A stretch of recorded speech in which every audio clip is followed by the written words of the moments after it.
Today we have a crazy entitled parent story about OP's parents' hatred towards their boyfriend. We'll get into that in a bit, but first, entitled parents send child daughter to our door, crashes into our car, and flees the law over a kitten they gave us. I posted this story many years ago when it first happened, but at the time I had some facts wrong because I was staying out of a lot of it, and it was an ongoing situation that didn't have an ending yet. I suddenly remembered this story many years later, so I got some corrections from my mother, who was the primary party to properly tell the story. This happened around 2017, but my foggy memory was filled in between the gaps after I asked for details. Sorry if the format is weird, I'm on mobile. Important for a lot of context here is that I live in a tiny rustic town with only a few thousand people, and my house as a condo. This is a type of house that has multiple living units on one property.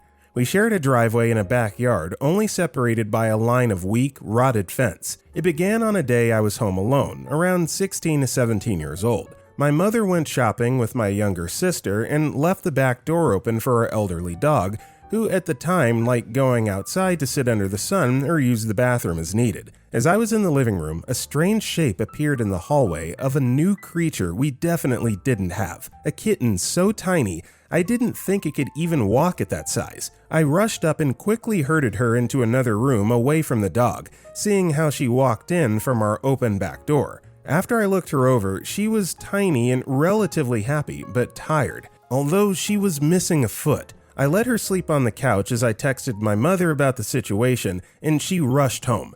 The kitten didn't have a collar, and we weren't about to release her back outside again. After she came home, my mother spoke to the surrounding neighbors to find the owner. She eventually talked to the neighbors in the unit next to us.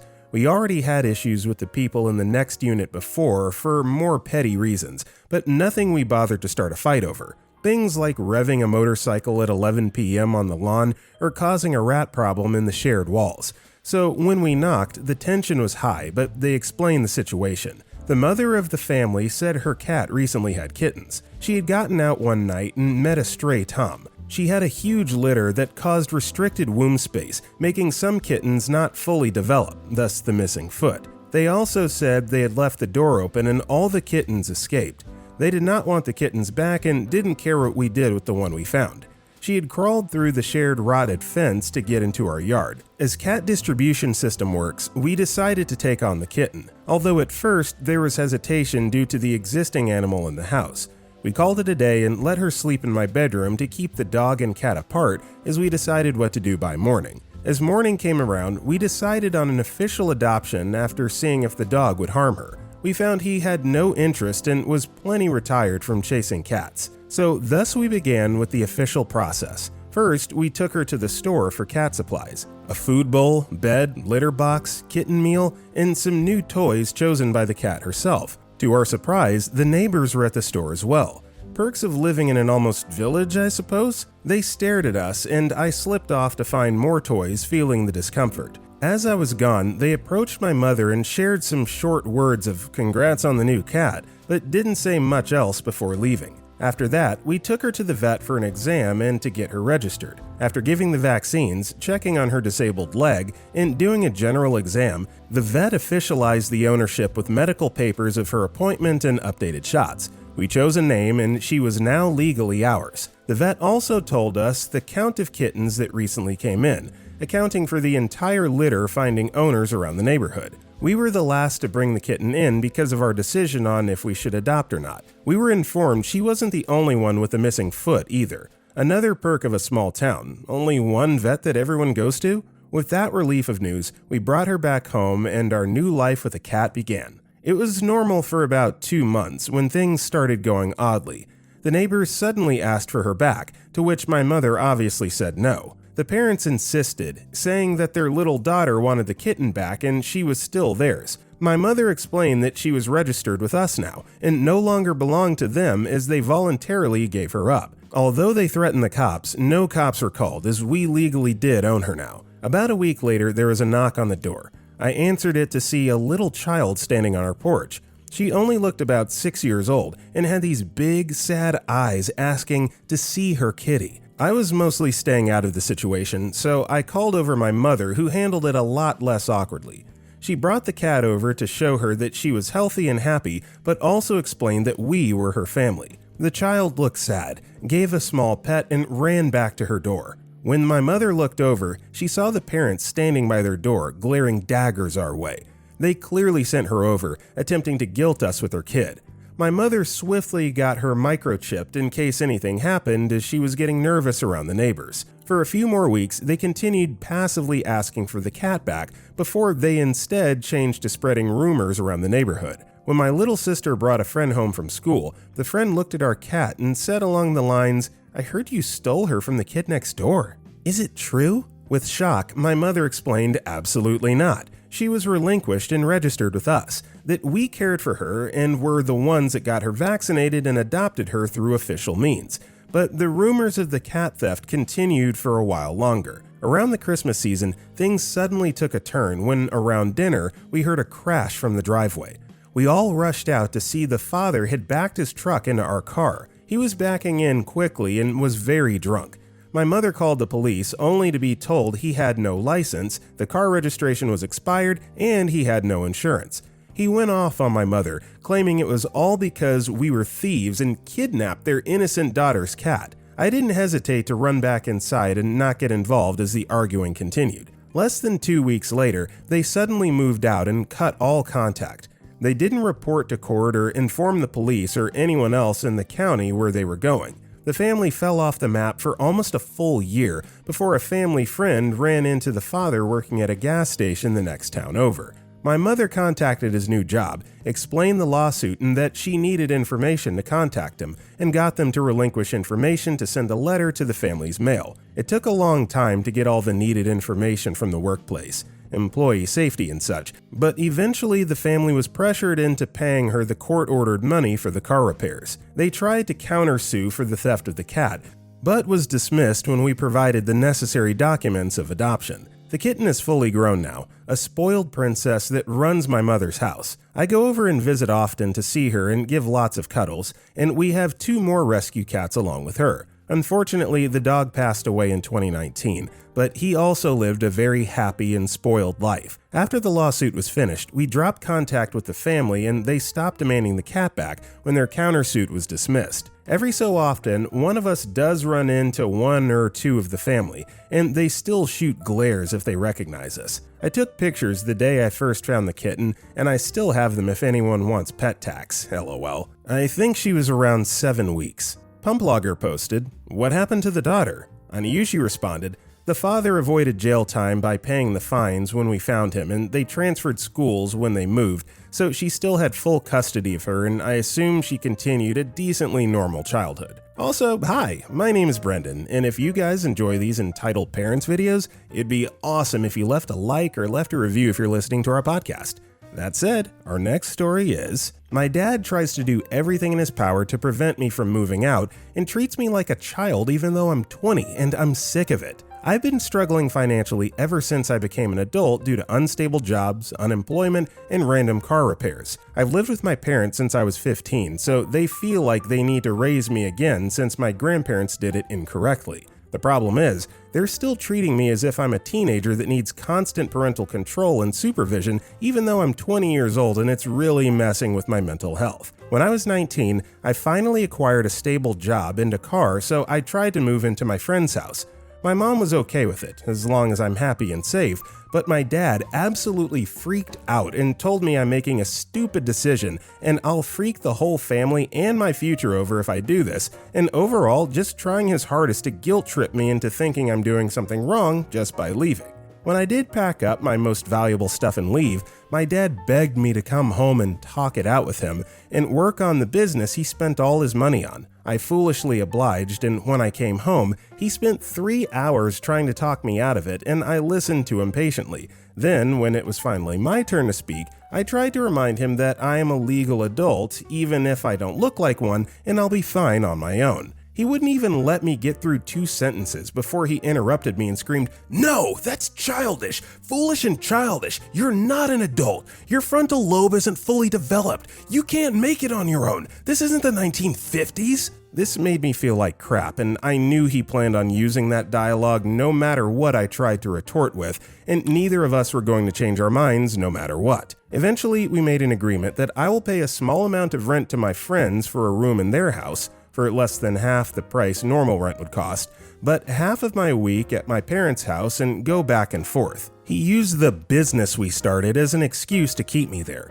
always calling me and cutting my time short, demanding I come home because there's work that needs to be done. I didn't want to ruin our relationship because he spent a lot of money getting it started, but it hasn't really gone anywhere even though I do work on it. Anyways, my original plan was to just slowly move all my stuff to my friend's house, and eventually I'll fully move in with my friends. This was a few months back, and I know he was being crappy and manipulative, but I wasn't sure how else to deal with it. About a month and a half into this ordeal, someone crashed into my car and destroyed it, and because of this I lost my job, so I could no longer pay rent, and I was forced to move back in with my parents. When the insurance finally paid it out, I accidentally bought a lemon of a car and it bankrupted me with a bunch of random mechanical issues, and in the end left me stranded on the side of the road with a $500 tow yard fee that was paid by my mom because I already spent all my money from my new job on the last repair. A few weeks ago, bought an old running car from a family friend for $250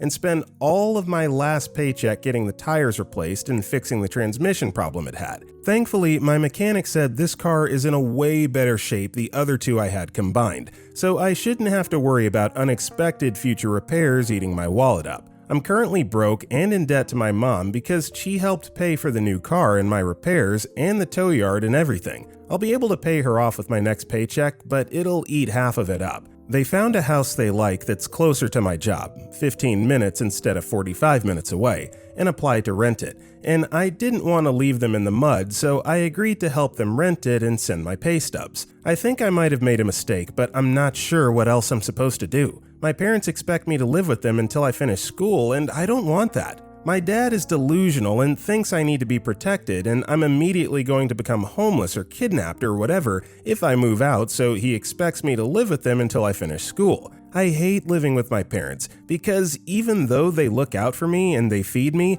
and always save me when I have to pay for something I'm unable to, my dad has an extremely toxic and clingy personality, and I'm not happy having to deal with him every goddamn day. He's always insulting and demeaning my hobbies and acting like I'm wasting my time when I'm being creative and working on my own personal projects. Whenever he comes home from work and I'm in my room, he calls my cell phone and acts like I'm doing something wrong by having alone time and, God forbid, doing art instead of being in the living room rewatching some stupid show with him or doing chores. He's always making my dating life his business and trying to give his advice or input when I don't want it, and asks if every girl I go on one date with is my girlfriend now, and I think it's really frustrating and uncomfortable how he forces me to label what I'm doing and tell him what I'm up to all the time. Every time I'm out of the house, outside of my work hours, he just has to call me and ask me what I'm doing.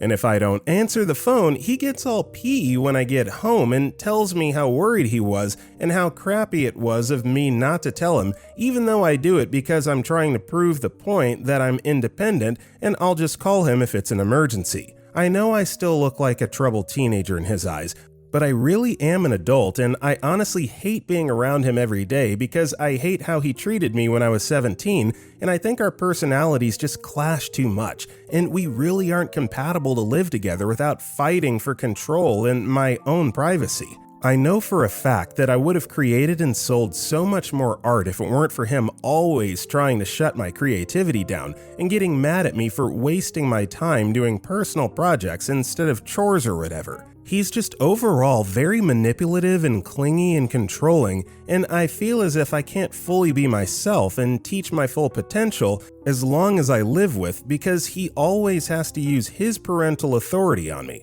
I'm not okay with the way he continues to treat me like a child, and I just desperately want to live on my own without him constantly taking my spare time and getting in my business and having to listen to him throw an adult temper tantrum at least once a week. I'm just trying to figure out how to get my own place without his interference. I already have a few friends who would be down to move with me. I think I'm going to save up for my own rental and post my room on Facebook and Craigslist so I can move and find someone to take my place to help them pay rent so they don't get evicted. Hakazumi commented, "Not the frontal lobe argument. I hate how people misunderstand what it means. During different stages of development, we're more prone to react to certain stimuli stronger than the others.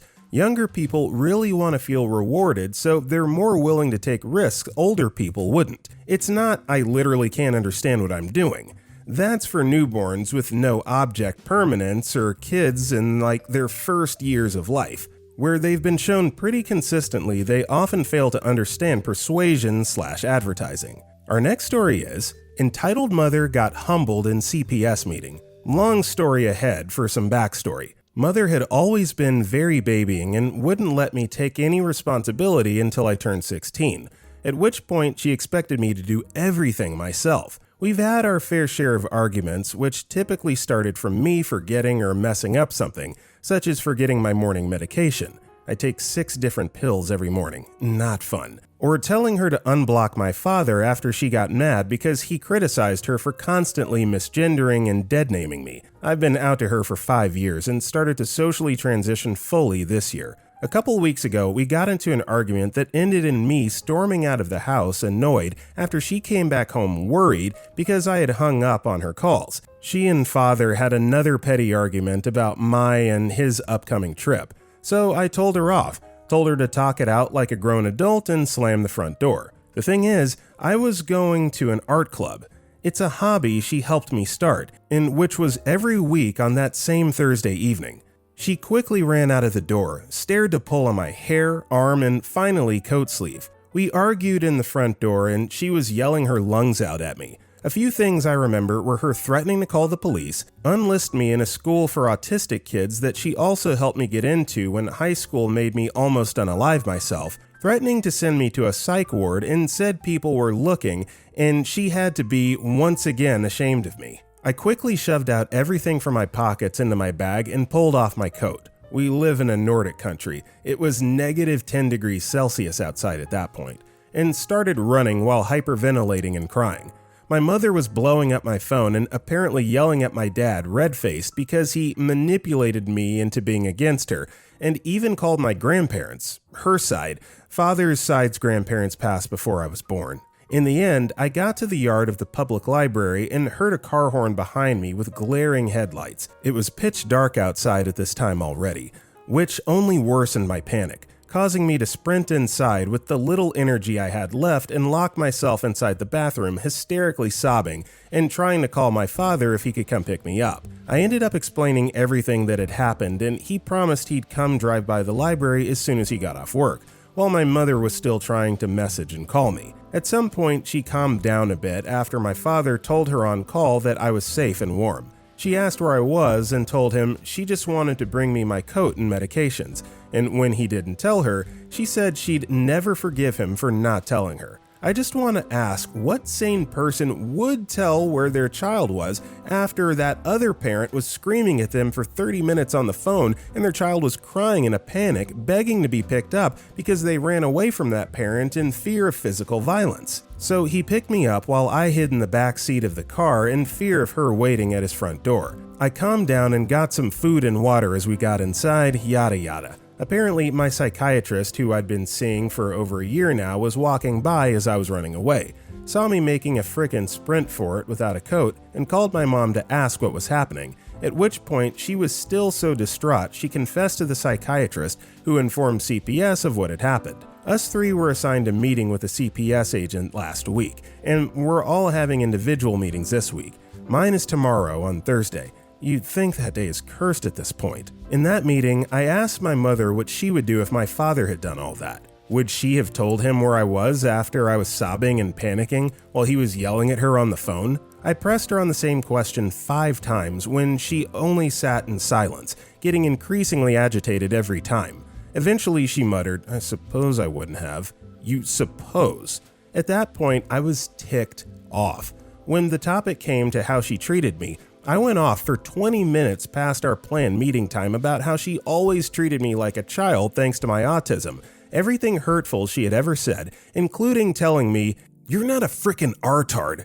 She works in special education." When I was crying on the kitchen floor when we were arguing after I opened up about my mental health struggles, which she had been very aware of. I always tried to hide them in concern of causing too much worry for her, but I now see she was honestly just freaking guilt-tripping me all along. I named so many times where she had manipulated me, defamed my father, who I earlier had issues with due to miscommunication, and he actually understood, grew from that conversation and got therapy, guilted me for having my own issues despite everything she had done for me, and how she acted like I was being so unjust for running away, and I shouldn't be angry at her for such a small issue. I was not angry. I never was. I was freaking terrified. After I finally calmed down, she was mortified. I think I saw a few tears run down her cheek, but I couldn't be sure. She eventually spoke up, and her only question was, "So you think I've never done anything for you?" At that point, I snapped again. I had just talked about how she would never listen to me and take her own perception of what I said as truth. I was so close to beating the crap out of her at that point, but as soon as I got up from the chair, my father stopped me and put a hand on my shoulder, guiding me to sit back down. Bless his heart, truly. Funny thing is, that meeting was 2 days after I had moved out to live on campus. We had shared custody, so I legally couldn't stay at my dad's place forever. So I instead talked to our principal if I could live on campus. Me and my dad quickly signed the contract. We only had to pay 20 euros in collateral fees for the keys, and everything else was completely free, including 3 meals a day delivered to the shared kitchen's fridge. They even made sure to make special prep meals for me since I have ARFID and struggle with a lot of complex foods with multiple ingredients mixed. After the meeting, my father had to go back to work. The campus was a 20-minute drive away from our hometown, and my mother was the only one free to drive me back there. The whole walk back, I was so relieved because I got to tell her everything I had wanted to say, and she couldn't interrupt and deny everything every 5 seconds like she always did. The whole car ride, she was dead quiet.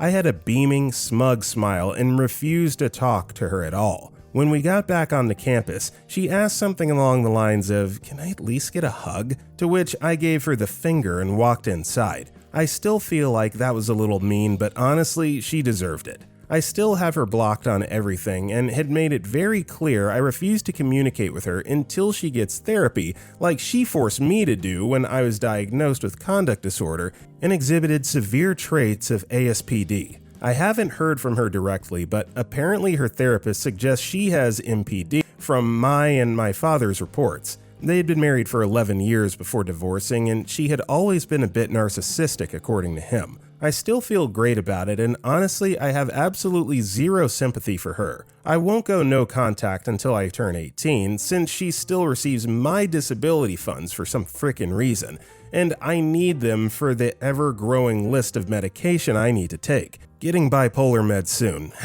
#mentally stable.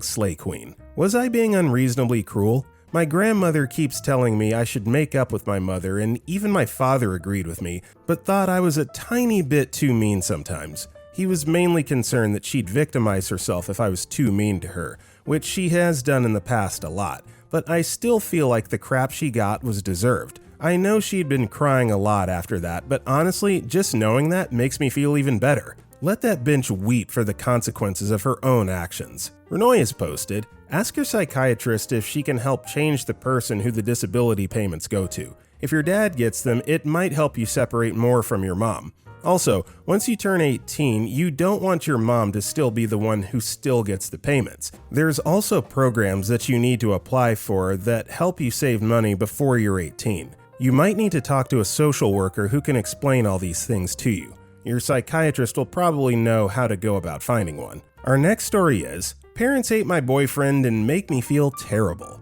The day after Thanksgiving, I had an alumni soccer game. That week, we were actually pretty good as a family. My parents and boyfriend watched, but my boyfriend was off to the side so they didn't see him.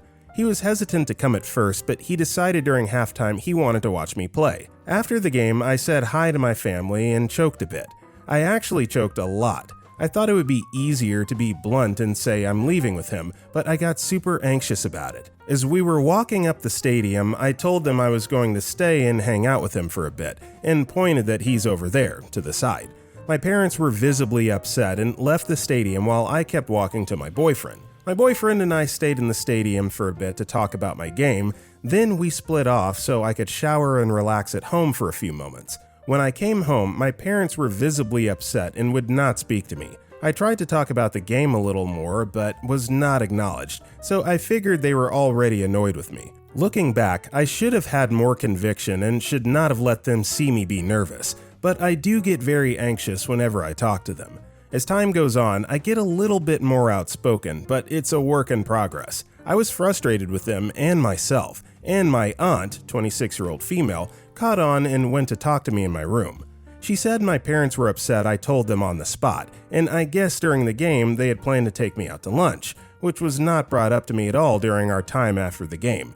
She said I should feel bad I abandoned them like that. To be clear, I did mention that there was a possibility he would be there a few days prior to this. They brushed it off annoyed, but it didn't seem like the end of the world, surprisingly. I felt crappy and just got ready to leave the house. My aunt follows me and tries to talk to me about it.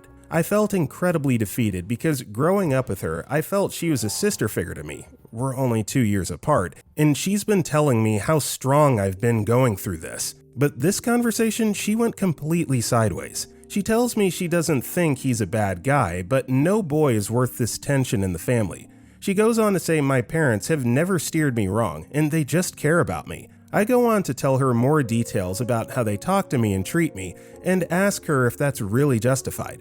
She says no, but I should put myself in their shoes.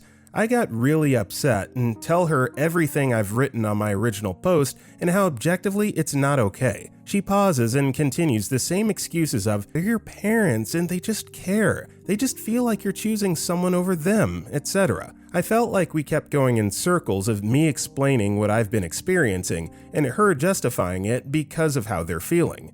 She then goes on to tell me if she sees him in public around my mother, she will not start a conversation or be extra nice to him. They've met a few times before, but she said she has to take her sister's side. I ended up telling her I can't continue the conversation with her and get in my car to leave. I come back later that night and my parents still aren't speaking to me.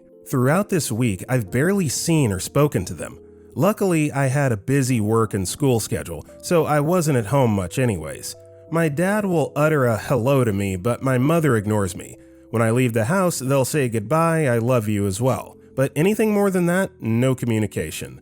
We had all planned to see one of my cousins who was visiting for a few hours, but they left before I could get home in time from work. They will make dinner and sit all together as a family, but don't tell me about it. Then they send my brother to tell me there's food on the counter when they're done. The only time I've exchanged more than a hello and goodbye was when my mother complained I haven't put away a vase yet, which I agreed was there for like 2 days after she asked me to move it. After I put it away, she comes to me again and says I'm sweeping things under the rug, but she thinks I've been incredibly disrespectful. Today, I'm staying over at my boyfriend's house, and the anxiety I have saying goodbye and possibly having another argument is killing me again. I feel really stuck with how everything is happening and how I feel. I've been holding a lot of resentment and anger towards my family the past week, and if they bring up the situation again, I know it's just going to be them scolding me and I ultimately have to sit there and wait until they're done. I don't want a bad relationship with my parents, but as time progresses, I realize I've done a lot to try and find a solution to our situation. They haven't tried once to meet me halfway or come to an agreement about how we can coexist. There are things I could do better in terms of their emotions, but mine have never felt validated and I'm getting exhausted. I'm writing this fast because I'm in a bit of a rush, but this is what's been happening. Any advice is appreciated, especially advice on how to get more confident communicating and putting my foot down with them. My boyfriend and I talked about it and I agree we should keep trying and see if they'll meet him just for before making the decision of going no contact. But I don't see how to bounce back from this silent treatment to even regroup. With that being said, that's all the time we have for today. If you enjoyed today's video, drop a like and comment below. And if you want to check out our other videos, click the video on the right. With that being said, I'll see you all next time.